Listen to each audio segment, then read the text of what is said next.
Hello guys, this is me only और इस channel पे मैं वीडियोस बनाता हूँ सेल्फ इम्प्रूवमेंट और रिलेशनशिप एडवाइस के बारे में। और आज की मेरी वीडियो का टॉपिक है 6 questions to ask your x.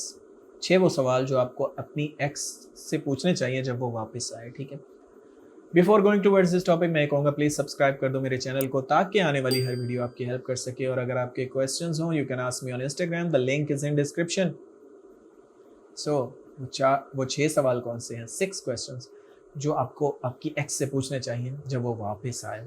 ठीक है, अब पहले ये बता दूं कि ये सवाल एकदम मत पूछ लीजिएगा एक साथ, एक और टेक्स्ट पे भी मत पूछिएगा। प्रॉब्लम ये है कि जब कोई इस तरह की मैं वीडियो बनाता हूँ तो लोग उसको लिख लेते हैं और फिर आके मुझे बताते हैं सर मैंने ये पूछा था, तो उसका तो कोई रिप्लाई नहीं आया। पहली बात तो ये, आप ये सवाल तब पूछेंगे जब वो फेस टू फेस हो, आपके सामने बैठी हो या बैठा हो, ताकि आपको उसकी बॉडी लैंग्वेज समझ आ सके कि वो रिस्पॉन्स करने में इंटरेस्टेड भी हैं या नहीं। ठीक है, टेक्स्ट वैक्स पे मत कीजिएगा। अक्सर लोग ये छः के छः लिख के और ईमेल कर देंगे और सोचेंगे कि क्या रिस्पॉन्स आता है। ये कोई एग्ज़ाम्स नहीं चल रहे। ठीक है, सो जब वो फेस टू फेस हो तब पूछना है, और एक साथ ये सवाल नहीं पूछने। बार बार बता रहा हूँ कि आपने लिख के आप पर्ची पे ले गए और उसके सामने बैठ के पूछ रहे हैं एक एक सवाल, ऐसा नहीं करना। बातों बातों में कभी कभी ये पूछिएगा उनसे ताकि आप जान सकें कि वो वापस क्यों आए हैं। तो वो 6 सवाल कौन से हैं? जब वो वापस आए तो उनसे पहले ये सवाल पूछें कि वो वापस क्यों आना चाहते हैं। क्योंकि उन्हें सिर्फ ये ना कहने दें कि वो आपको मिस कर रहे थे। फॉर एग्जांपल, आपने उनसे पूछा कि आप वापस क्यों आना चाहती हैं या आना चाहते हैं, तो उन्होंने कहा क्योंकि मैं आपको मिस कर रही थी। ये कोई बात ना हुई, क्या पता वो आज आपको मिस कर रहे हैं, 2-3 दिन बाद फिर उनको पहले जैसे ब्रेकअप करके फिर भाग जाए। सही है, तो ह्यूमंस के इमोशंस ऊपर नीचे होते रहते हैं। सो अगर वो सिर्फ ये कह रहे हैं कि वो आपको मिस कर रहे हैं इसलिए बात करना चाहते हैं, तो बोले नो दैट्स नॉट पॉसिबल। कोई सॉलिड रीज़न दो क्यों वापस आना चाहती हो। क्या आपको सचमुच में अपनी गलती का एहसास हुआ है या मेरे अंदर कोई ऐसी चीज़ दिख गई है? सही है।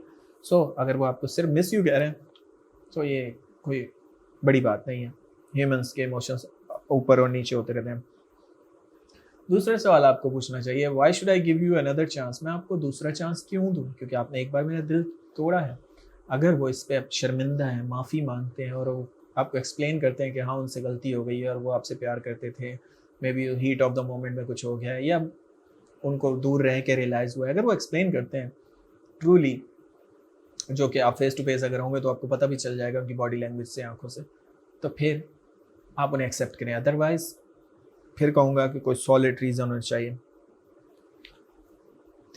तीसरा सवाल ये है कि why they change their mind. अब उनको क्यों ख्याल आया, अब वो माइंड क्यों चेंज कर रहे हैं? पहले क्यों नहीं कर रहे थे जब मैं तुमसे बात कर रहा था? पूछिए उनसे, आपका हक है क्योंकि आप वैल्यूएबल पर्सन हैं। आप ऐसे ही नहीं किसी को दोबारा आने दें। जिन्होंने आपको अपनी ज़िंदगी से निकाला था, अब वो वापस आ रहे हैं तो आप उनको एक्सेप्ट कर रहे हैं? नहीं, आपको पूछना चाहिए कि क्यों अब आपका चेंज हुआ है माइंड। ऐसा क्या हो गया? क्या आपको किसी और से धोखा मिला है और तब आपको एहसास हुआ है कि मैं अब वैल्यूएबल हूँ? तो आपको ये सवाल पूछने चाहिए। और हाँ, फिर वही बात, फेस टू फेस पूछना। ये सारे सवाल कोशिश करना, कॉल पे भी ना पूछना क्योंकि कोई फ़ायदा नहीं है। एक और सवाल जो है चौथा, कि why should I trust you? मैं ट्रस्ट क्यों करूँ? क्योंकि जो एक बार धोखा दे सकता है वो बार बार दे सकता है। तो आपको पूछना चाहिए कि मैं आपको क्यों ट्रस्ट करूँ। अगर वो सॉलिड रीज़न इस पे देते हैं तो फिर बात करें, अदरवाइज कोई फ़ायदा नहीं है। ये हार्ड क्वेश्चन है, लेकिन ये डिटरमिन करेंगे कि वो आपको वाकई में आपकी अहमियत है उनकी ज़िंदगी में या नहीं, या वो सिर्फ दोबारा टाइम पास के लिए वापस आ रहे हैं और जब फिर छोड़ के भाग जाएंगे। क्योंकि आपको अपनी वैल्यू होनी चाहिए। ठीक है, पांचवा सवाल ये है कि what is going to be different. उनसे पूछें कि इस बार क्या ऐसा होगा, चेंज होगा, जिसकी वजह से मैं आपको चांस दूँ। मतलब आपने कोई अपनी पर्सनैलिटी में चेंज किया है? आपको पूछना चाहिए उनसे। अगर वो कहते हैं कि हाँ मैंने भी चेंज किया, क्योंकि आपने तो ज़ाहिर वीडियोस देखी, आपने तो अपने ऊपर वर्क किया, उन्होंने तो नहीं किया। तो अगर उन्होंने वर्क किया और वो कहते हैं और वो बताते हैं और वो शर्मिंदा है, तो फिर आपको चांस देना चाहिए। और आखिरी सवाल आपको ये पूछना चाहिए कि how will they contribute, how will they change. ठीक है, क्या कॉन्ट्रीब्यूट करेंगे अब वो वापस आके रिलेशनशिप में? इस बार क्या वो कुछ आपको अहमियत देंगे? इस बार कोई गारंटी है कि वो नहीं भागेंगे? इस बार क्या वो आपसे रिश्ता करेंगे, शादी करेंगे, मंगनी करेंगे, रोका करेंगे? अगर वो नहीं करेंगे तो फिर कोई फ़ायदा नहीं। ठीक है, अगर वो फिर सिर्फ मज़े लेने के लिए वापस आ रहे हैं तो फिर आपको एक्सेप्ट नहीं करना चाहिए। ठीक है, जब उनका मैसेज आया आपके पास तो आपको एक डेट सेट करनी चाहिए, आपको फेस टू फेस मिलना चाहिए और उसमें ये सवाल पूछने चाहिए। एक साथ ना पूछे 6 के 6, लेकिन आहिस्ता-आहिस्ता, या शायद दूसरी डेट पे 1 सवाल, पे तीसरी डेट पे 1 सवाल, इस तरह पूछे ताकि थोड़ा वो खुलें भी और आपको भी पता चले कि हाँ, इस बार वो सुधर चुके हैं। So that's it for today. Thanks for watching guys. अगर आपको कोई क्वेश्चन हो इंस्टाग्राम पे पूछ सकते हैं। Love you all, take care a lot, have a good day.